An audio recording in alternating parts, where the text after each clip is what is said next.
to get the money if it was collected. If you use the solicitor who would bill on an hourly rate, then possibly you could spend a lot of time on a file or particular files and not collect the money at the end, depending on the financial status of the person that you're trying to seek enforcement from. Now, I'd like to go into the adoption of the budget and the bond anticipation notes, and I would turn the meeting over to Commissioner Hyatt.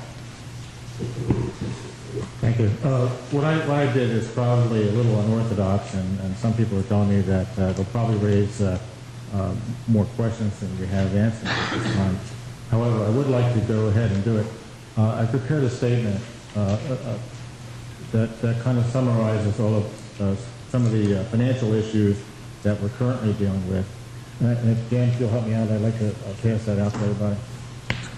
And while she's doing that, I'd like to read it rather quickly, just so that it becomes a matter of record.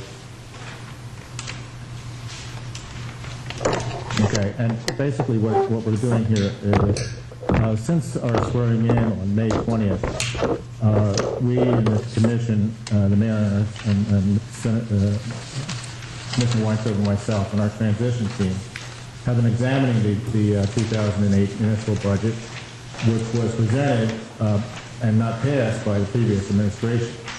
That process of examination has led us many concerns regarding many of the budget projections and the predicted spending levels that they listed there. There were also a lot of concerns regarding the financial performance, wherein some of the line items had nearly reached the annual projection in less than half of the year.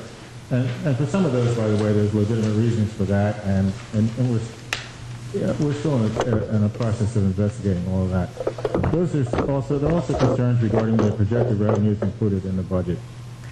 In an effort to immediately control spending, we have not approved any of the capital expenditures presented for approval, including early requests for vehicles. Recently, the CFO, Barry Ludi, indicated to me that many departments here have expended their entire temporary appropriation, and that a budget needed to be passed quickly in order to assure the continued orderly operation of many of these departments. He also said that the total budget of 2008, as presented by the previous administration, was couldn't be changed by more than 1% or any item more than 10% without then having to renew the entire process of meeting public hearings and all of that. So we realized quickly we had to go ahead and do something with this issue.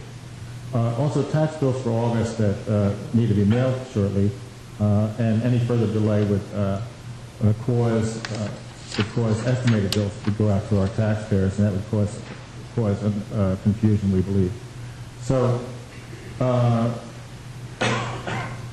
an additional concern is the level of expected aid by the state, and as I understand it, the present budget as we have it now has absorbed and reflects the cuts of the state in their budget to municipal governments.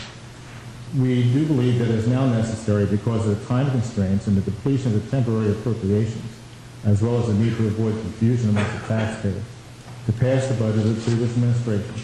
But we will institute internal restrictions on the level of spending within that budget. In other words, we're going to put, for all the line items that exist in the budget, we're going to impose a flag lower than the appropriation, so that in other words, a department may have $50,000 budgeted to that department, but we're going to tell them that in our view, you should be only spending maybe $40,000, and that's going to be imposed on the system. So that should they go beyond that point, they'd have to justify it to the entire commission.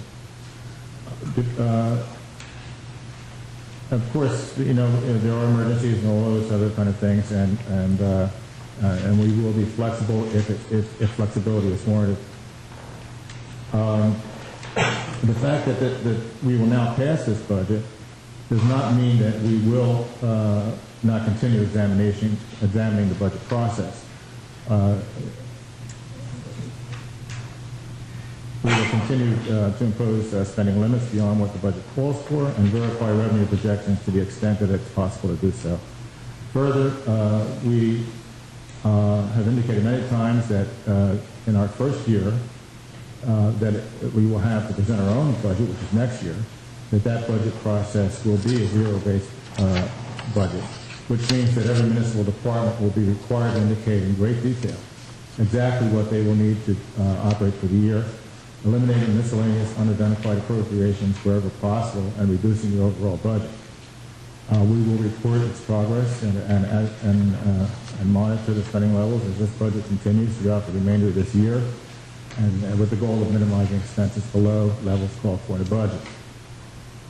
Okay, that being said, that's where we stand currently with the budget. There is another issue, however, and that is an instrument called the bond anticipatory note. And when we took office at a time when the city's cash position was severely depleted by the practice of the previous administration of paying for construction projects out of current funds. By the way, that's not illegal in any way. It's just that we felt that the cash position was severely depleted. Simply stated, that means that the cash budgeted for the departmental operations was used to pay for the reconstruction of that pier on an ongoing basis, leaving a severe cash shortage in the city's operating accounts. While the practice is legal, it does not represent good fiscal management in our view, and nor is it endorsed by auditors or bond financing professionals. Ordinances passed to reconstruct the pier dating back to 2006 remain unfunded, although the contractors have been paid from current funds, and the amount so far, $2.4 million, with more due during the balance of this year. To correct this, we have to immediately secure financing to restore the current fund. That process is underway via this instrument known as the bond anticipatory note. It's a temporary measure. It's kind of like a short-term solution that will have to be rolled over in the future, but it is appropriate to enable the city to continue our operations and meet our payroll. The interest rate is approximately 2%, and it's seen as an affordable cash correction plan.